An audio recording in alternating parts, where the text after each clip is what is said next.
ഭാരതത്തിൻ്റെ നമ്മുടെ പ്രധാനമന്ത്രി ശ്രീ നരേന്ദ്രമോദിയെ വധിക്കാനായി ഒരു ശ്രമമുണ്ടായിരിക്കുന്നു. അതിനുവേണ്ട ഗൂഢാലോചന നടന്നിരിക്കുന്നത് ബീഹാറിലെ ബക്സർ എന്ന് പറയുന്ന മേഖലയിലുള്ള ഒരാളാണ്.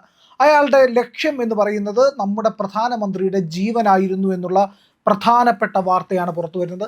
നമ്മളുടെ മാധ്യമങ്ങളൊക്കെ തന്നെ, മലയാള മാധ്യമങ്ങളിൽ പലരും ഇത് കൊടുത്തിട്ടില്ല, ചിലർ കൊടുത്തിട്ടുണ്ട്, വളരെ കുറച്ച് പേരാണ് കൊടുത്തിട്ടുള്ളത്.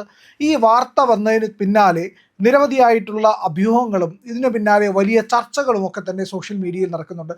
എന്തിനാണ് പ്രധാനമന്ത്രി നരേന്ദ്രമോദിയെ വധിക്കാനായി ഒരാൾ ഗൂഢാലോചന ചെയ്തത് എന്നുള്ളതിനെ പറ്റിയിട്ടാണ് ഇപ്പോൾ ചർച്ച നടക്കുന്നത്. പ്രധാനമന്ത്രി നരേന്ദ്രമോദിയെ വധിക്കാൻ ശ്രമിച്ച ആൾ എന്ന് പറയുന്നത് അമൻ തിവാരി എന്ന പേരുള്ള ആളാണ്. ഇയാളാണ് ബീഹാർ സ്വദേശിയായിട്ടുള്ള ആൾ.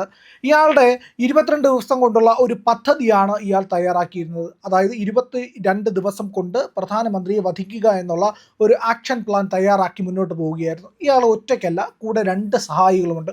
ഇവരും ഇപ്പോൾ പോലീസിൻ്റെ പിടിയിലായിട്ടുണ്ട്.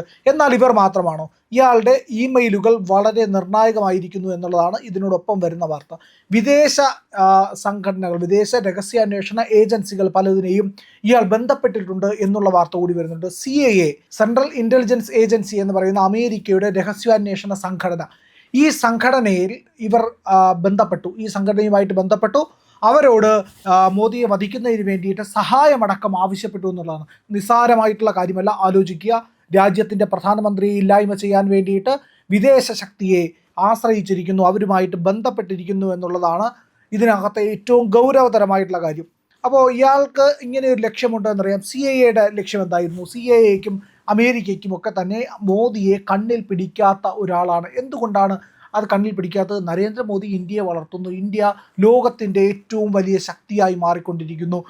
ആയുധശേഷിയുടെ കാര്യത്തിൽ, പ്രതിരോധ സംവിധാനങ്ങളുടെ കാര്യങ്ങളിൽ, ഇൻ്റലിജൻസിൻ്റെ കാര്യത്തിൽ, ഈ സമ്പദ് വ്യവസ്ഥയുടെ കാര്യത്തിൽ, വ്യവസായ മേഖലയിൽ, ആർട്ടിഫിഷ്യൽ ഇൻ്റലിജൻസിൽ അടക്കം, ഇങ്ങനെ എല്ലാത്തിലും എല്ലാ പ്രശ്നങ്ങൾക്കും പരിഹാരം നരേന്ദ്രമോദി എത്തൂ എന്നുള്ള ആ വിളി വരുന്നു. ലോകത്തിൻ്റെ നെടുനായകത്വം നരേന്ദ്രമോദിയിലേക്ക് എത്തുന്നു. ട്രംപ് എന്ന് പറയുന്ന പ്രസിഡന്റ് ഇലഭ്യനായിക്കൊണ്ടിരിക്കുന്നു. ഇറാനിൽ ആക്രമണം നടത്തിയ ശേഷം ഇപ്പോൾ അവിടെ നിന്ന് തലയൂരാൻ വേണ്ടിയിട്ട് തത്രപ്പാടിലാണ് ട്രംപ്. അവിടെ പാകിസ്ഥാൻ്റെ കയ്യും കാലും പിടിച്ച് പാകിസ്ഥാനെ കൊണ്ടുവന്ന് മധ്യസ്ഥത നടത്തി ഇതിൽ നിന്ന് ഊരാൻ ശ്രമിക്കുന്നു. എന്തായിരുന്നു ട്രംപിൻ്റെ ലക്ഷ്യം? ട്രംപിൻ്റെ ലക്ഷ്യം ഇത്രയേ ഉള്ളൂ. ഓപ്പറേഷൻ സിന്ദൂർ എങ്ങനെ നടന്നു അതുപോലെ കുറഞ്ഞ സമയം കൊണ്ട് ഒരു ആക്രമണം നടത്തി വിജയിച്ച് എല്ലാം നേടിയെടുത്തിട്ട് ഒരു വലിയ ലക്ഷ്യം നേടിയെടുത്തു എന്നുള്ള ഒരു ഭാവത്തിൽ നിൽക്കുക. ഒപ്പം തന്നെ എന്താണ്, ഒരു യുദ്ധത്തിലൂടെ പ്രശ്നം അവസാനിപ്പിച്ചുകൊണ്ട് നോബൽ പ്രൈസിലേക്ക് എത്തുക. ഇതൊക്കെയായിരുന്നു ട്രംപിൻ്റെ സ്വപ്നം. പക്ഷേ ഒന്നും നടന്നില്ല എന്നുള്ളതാണ്. അതിന് മുൻപ് അപ്പോൾ ഇതൊക്കെ നടത്തി ഇങ്ങനെ എളുപ്പനായിക്കൊണ്ടിരിക്കുക ഓരോ ഘട്ടത്തിലും. ഇതിന് മുൻപ് ചുങ്കവുമായിട്ട് ഇറങ്ങി ലോകരാജ്യങ്ങളെ എല്ലാം വിരട്ടി ഇന്ത്യയുടെ അടുത്തും വന്നു. എന്നിട്ട് ഇന്ത്യയെ അങ്ങ് സമ്മർദ്ദത്തിലാക്കി, ബുദ്ധിമുട്ടിലാക്കി, ഇല്ലായ്മ ചെയ്യാമെന്ന് വിചാരിച്ചു. അവിടെയും നരേന്ദ്രമോദി എന്ന് പറയുന്ന ആ അതികായനായ ആ മനുഷ്യൻ്റെ ബുദ്ധിവൈഭവത്തിൽ ഭാരതം അതിനെ അതിജീവിച്ചു. അതിനുശേഷം എന്താ, ഈ യുദ്ധം വന്നു. വലിയ ക്രൈസിസാണ്. ലോകരാജ്യങ്ങൾ പെട്രോളിന് റേഷൻ ഏർപ്പെടുത്തിയിരിക്കുകയാണ്. ഒരാൾക്ക് 8 ലിറ്ററിൽ കൂടുതൽ കൊടുക്കില്ല എന്ന് ശ്രീലങ്കയും പാകിസ്ഥാനും ബംഗ്ലാദേശും മ്യാൻമാറും നേപ്പാളും ഒക്കെയാണ് റേഷൻ കണക്കിനാണ് ഒരാഴ്ചത്തേക്ക് പെട്രോൾ കൊടുക്കുന്നത്. അപ്പോൾ അതൊന്നും ഇന്ത്യയിലില്ല. ഇന്ത്യയിൽ വർക്ക് ഫ്രം ഹോം പോലും പറഞ്ഞിട്ടില്ല. എല്ലാവരും ഓഫീസിൽ വന്ന് പണിയെടുക്കുന്നു, തിരികെ പോകുന്നു. ആകപ്പാടെ LPGയുടെ ചെറിയൊരു ഷോർട്ടേജാണ് ഉണ്ടായത്. അത് കരിഞ്ചന്തയും പൂഴ്ത്തിവയ്പ്പും ഈ പറയുന്ന മാസ് ബുക്കിങ്ങും ഒക്കെ കൊണ്ട് പറ്റിയതാണ്. ശരി, അങ്ങനെ നിൽക്കട്ടെ. എങ്കിലും നമ്മൾ തരക്കേടില്ലാതെ, പ്രശ്നങ്ങൾ അധികം ബാധിക്കാതെ, രൂക്ഷമാകാതെ കടന്നു പോകുന്നു നരേന്ദ്രമോദിയുടെ ബുദ്ധിവൈഭവത്തിൽ. അപ്പോൾ ഒന്ന് ആലോചിച്ച് നോക്കൂ, ഇത്രയും ശ്രേഷ്ഠനായ ഒരു പ്രധാനമന്ത്രി നമുക്കുള്ളത് ഈ രാജ്യത്തിൻ്റെ പരമവൈഭവത്തിലേക്കുള്ള യാത്രയിൽ ആ ലക്ഷ്യത്തെ നിറവേറ്റാൻ പോകുന്നതാണ്.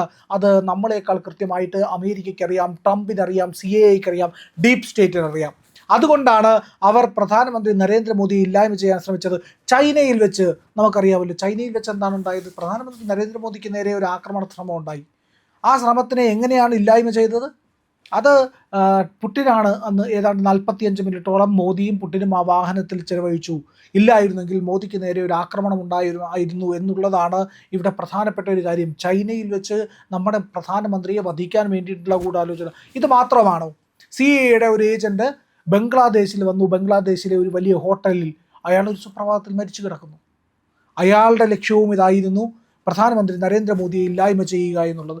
അതുപോലെ ഇവിടെയും ഇന്ത്യക്കകത്തിരുന്നു കൊണ്ട് ഒരുത്തൻ ചിന്തിച്ചിരിക്കുന്നു നമ്മുടെ പ്രധാനമന്ത്രി, നമ്മുടെ എല്ലാം പ്രാണൻ്റെ പ്രാണനായ, നമ്മുടെ അഭിമാനമായ, നമ്മുടെ രാജ്യത്തിൻ്റെ ഏറ്റവും വിലയേറിയ സ്വത്തായ പ്രധാനമന്ത്രി നരേന്ദ്രമോദിയെ ഇല്ലായ്മ ചെയ്യണമെന്ന് ഒരു നീചൻ ചിന്തിച്ചിരിക്കുന്നു. ആ നീചൻ്റെ പേരാണ് അമൽ തിവാരി എന്നുള്ളത്. ഇയാളെ പോലീസ് ഇപ്പോൾ പിടിച്ചിരിക്കുന്നു. ഇയാളപ്പോൾ ആരാണ് എന്നുള്ളതിൻ്റെ ഒരു ചിന്ത കൂടി വരുന്നുണ്ട്. ഇയാൾ മുമ്പും ക്രിമിനൽ കേസിൽ പ്രതിയായിട്ടുള്ള ആളാണ്. എപ്പോൾ പ്രായപൂർത്തിയാകുന്നതിന് മുമ്പ്, അയാൾക്ക് 18 വയസ്സാകുന്നതിന് മുമ്പ് ഇയാൾ ഒരു ക്രൈം ചെയ്തിരുന്നു. അന്ന് 2022 ഇയാൾക്ക് പ്രായപൂർത്തിയായിട്ടില്ല എന്ന് പറഞ്ഞു കഴിഞ്ഞാൽ ഇപ്പോൾ എത്ര വയസ്സായി കാണും? ഒരു പ്രായപൂർത്തിയായതിന് ശേഷം ഒരു 2-3 വയസ്സ് പരമാവധി കൂടിയിട്ടല്ലേ ഉണ്ടാവുകയുള്ളൂ. അപ്പോൾ 10-22 വയസ്സുള്ള, ഇല്ലെങ്കിൽ 21-22 വയസ്സുള്ള ഒരു ചെറുപ്പക്കാരനാണ് അത് എന്ന് മനസ്സിലാക്കാം. 2022 കൊൽക്കത്ത എയർപോർട്ട് തകർക്കാൻ വേണ്ടിയിട്ട് ഒരു സ്ഫോടനം നടത്താനായിട്ട് ഇയാൾ ശ്രമിച്ചു. അന്ന് പോലീസ് ഇയാളെ പിടിച്ചു. പോലീസിൻ്റെ കൃത്യമായിട്ടുള്ള ഇടപെടൽ, സമയോചിതമായ ഇടപെടൽ കൊണ്ടും ഇൻ്റലിജൻസിൻ്റെ പ്രവർത്തനം കൊണ്ടുമൊക്കെ ഇയാളുടെ നീക്കം അന്ന് തടയാൻ കഴിഞ്ഞു. എങ്കിലും പോലീസ് പിടിച്ചു. പോലീസ് കോടതിയിൽ ഹാജരാക്കുന്നു. കോടതിയിൽ ഇയാൾ മൈനറാണ് എന്നുള്ളത് കൊണ്ടും, ചെറിയ പ്രായമല്ലേ, അബദ്ധം പറ്റിയതായിരിക്കാം എന്ന് കരുതിക്കൊണ്ട് ഇയാളെ അന്ന് ചെറിയ ശിക്ഷയോടുകൂടി വിട്ടയച്ചു. ശിക്ഷയിൽ ഇളവ് കൊടുത്തു, അല്ലെങ്കിൽ വലിയ ശിക്ഷ കൊടുത്തില്ല എന്നുള്ളതാണ്. അപ്പോൾ ഇങ്ങനെയാണ് ഇയാളുടെ ഹിസ്റ്ററി എന്ന് പറയുന്നത്. ഇയാൾക്ക് പിന്നിൽ വലിയ സംഘമുണ്ടോ എന്നുള്ളതിനെ പറ്റി അന്വേഷിക്കുന്നുണ്ട്. രാജ്യവ്യാപകമായിട്ടാണ് അന്വേഷണം നടക്കുന്നത്. എന്തായാലും ഇപ്പോൾ അവിടുത്തെ പോലീസും ഇൻ്റലിജൻസ് വിഭാഗങ്ങളും എല്ലാം തന്നെ ചേർന്നിട്ടുണ്ട്. വൈകാതെ NIAയും ഈ കേസ് ഏറ്റെടുക്കുമെന്നാണ് അറിയാൻ കഴിയുന്നത്. ഇയാളുടെ വിദേശ ബന്ധം ഏതാണ്ട് ഉറപ്പിക്കപ്പെട്ടിട്ടുണ്ട്. CIAക്ക് ഇയാൾ മെയിൽ അയച്ചിട്ടുണ്ട്. കാരണം നമ്മുടെ രാജ്യത്ത് കഴിഞ്ഞ കുറച്ച് നാളുകളായിട്ട് നിരവധിയായിട്ടുള്ള ചാരന്മാരെ, പാകിസ്ഥാൻ ചാരന്മാരടക്കമുള്ളവർ ഇവിടെ നിന്ന് പിടിക്കപ്പെടുന്നുണ്ട്.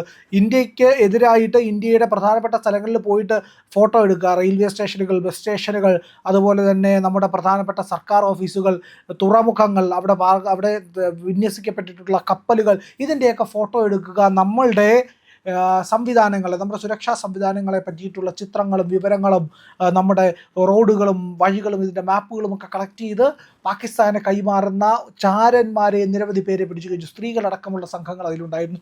അങ്ങനെ രാജ്യത്തിനെതിരായിട്ട് പാകിസ്ഥാൻ നീക്കം നടത്തുന്നുണ്ട് എന്നുള്ളത് മനസ്സിലാക്കിക്കൊണ്ട് നമ്മുടെ പ്രതിരോധ മന്ത്രി പാകിസ്ഥാന് പലതവണ വാണിംഗ് കൊടുത്തു കഴിഞ്ഞു. നിങ്ങൾ ഇനിയൊരു അബദ്ധത്തിന് മുതിരരുത്, അങ്ങനെ മുതിർന്നു കഴിഞ്ഞാൽ പാകിസ്ഥാൻ എന്ന് പറയുന്ന രാജ്യം ബാക്കി ഉണ്ടാകില്ല എന്നുള്ള ഒരു മുന്നറിയിപ്പ് കൂടി നമ്മളുടെ പ്രതിരോധ മന്ത്രിയും നമ്മളുടെ അവിടുത്തെ ഈ പറയുന്ന വിദേശകാര്യം കൈകാര്യം ചെയ്യുന്ന ആൾക്കാരും ഒക്കെ തന്നെ പറഞ്ഞിട്ടുണ്ട്. അതിനിടയിലാണ് നോക്കൂ, വളരെ ശ്രദ്ധയോടുകൂടി നമ്മൾ നോക്കിക്കാണേണ്ട കാര്യമാണ്, പ്രധാനമന്ത്രി നരേന്ദ്രമോദിയെ വധിക്കാൻ വേണ്ടിയിട്ട് ഒരാൾ തീരുമാനിച്ചിരിക്കുന്നു. അയാളോടൊപ്പം 2 പേർ ചേർന്നിരിക്കുന്നു. CIAയുമായിട്ട് ഇയാൾ ബന്ധപ്പെട്ടിരിക്കുന്നു. മെയിലുകളിലൂടെ സംഭാഷണം നടത്തിയിരിക്കുന്നു. എന്തൊക്കെയാണ് അതിൻ്റെ കൂടുതൽ വിവരങ്ങൾ എന്നുള്ളതിനെ പറ്റിയിട്ട് വിവരം ലഭ്യമായിട്ടില്ല. ഏതായാലും CIA ബന്ധം ഉണ്ട് എന്ന് സ്ഥിരീകരിച്ചിരിക്കുന്നു. ഇയാൾ ആ സഹായം സ്വീകരിച്ചത്, പിടിക്കപ്പെട്ടില്ലായിരുന്നെങ്കിൽ ആ സഹായം സ്വീകരിച്ച് ഒരു പക്ഷേ വധത്തിന് ശ്രമം നടന്നതിന്, ആക്രമണത്തിന് ശ്രമം നടന്നതിന്. കാരണം പശ്ചിമബംഗാൾ ഇലക്ഷനാണ്, അവിടേക്ക് മോദി എത്തും സ്വാഭാവികമായിട്ടും. കേരളത്തിലെ ഇലക്ഷൻ നടന്നപ്പോൾ ഇവിടെ തീരുന്നു, പശ്ചിമബംഗാളിലേക്ക് പ്രധാനമന്ത്രി എത്തുന്നുണ്ട്. അപ്പോൾ അവിടെ എത്തുമ്പോഴേക്കും ആക്രമണം നടത്താനായിരിക്കും പദ്ധതി. ഒരു പക്ഷേ ഇല്ലെങ്കിൽ മറ്റേതെങ്കിലും രാജ്യത്തിൻ്റെ മറ്റേതെങ്കിലും ഭാഗത്ത് വെച്ച് ആക്രമണം നടത്താൻ 22 ദിവസമാണ് അയാൾ ആക്രമണത്തിന് വേണ്ടി കരുതിയിരുന്നതെന്നാണ്. ഏതായാലും അതിൻ്റെ അർത്ഥം എന്ന് പറയുന്നത് ഈ പറയുന്ന കാലയളവിൽ, ഈ മാസത്തിനുള്ളിൽ തന്നെ, ഇല്ലെങ്കിൽ അടുത്ത മാസം തുടക്കത്തിൽ ഒരു സമയപരിധി നിശ്ചയിച്ച് ആക്രമിക്കാൻ വേണ്ടിയിട്ടാണ് ഈ അമൽ തിവാരി ശ്രമിച്ചത് എന്നുള്ളതാണ്. അതിനെ പറ്റിയിട്ടുള്ള വാർത്തയാണ് ഇപ്പോൾ പുറത്തു വരുന്നത്. ഇതിൻ്റെ വിവരങ്ങൾ ഒരുപാട് പുറത്തേക്ക് വരുന്നുണ്ട്. പല മാധ്യമങ്ങളും സോഷ്യൽ മീഡിയയൊക്കെ ഇതിൻ്റെ ചർച്ച നടത്തുന്നുണ്ട്. CIAയും അടക്കമുള്ള സംഘടനകൾ, ISISും ISI, പാകിസ്ഥാൻ ISIയും CIAയും ഒക്കെ ഒരുമിച്ച് നിൽക്കുകയാണ് ഈ പറയുന്ന പ്രധാനമന്ത്രി വധിക്കാനായിട്ട്. അത്രയേറെ ഭീഷണിയാണ് ഇവരുടെ വളർച്ചയ്ക്ക്, ഇന്ത്യയുടെ വളർച്ച കൊണ്ടുണ്ടാകുന്നത് എന്നുള്ളതാണ്. അതുകൊണ്ട് തന്നെയാണ് ഇത്തരത്തിലുള്ള നീക്കങ്ങൾ നടക്കുന്നത്. ഏതായാലും പ്രധാനമന്ത്രി നരേന്ദ്രമോദി രോമത്തിൽ തൊടാൻ പോലും അവർക്ക് കഴിയില്ല. അങ്ങനെ ചെയ്തു കഴിഞ്ഞാൽ, എന്തെങ്കിലും ഒരു നീക്കം നടത്തിയാൽ ഈ പറയുന്ന അമേരിക്ക എന്നല്ല ഏത് രാജ്യമാണെങ്കിലും ബാക്കി ഉണ്ടാകില്ല. ആ രീതിയിൽ തകർക്കാൻ ഇന്ത്യക്ക് കഴിയും. ഇന്ത്യയുടെ പ്രതിരോധ സംവിധാനങ്ങൾ, ഇന്ത്യ എന്ന് പറയുന്ന മഹാശക്തി അതാണ്. അതുകൂടി അവർ ഓർമ്മിച്ചിരിക്കുന്നത് നല്ലതായിരിക്കും.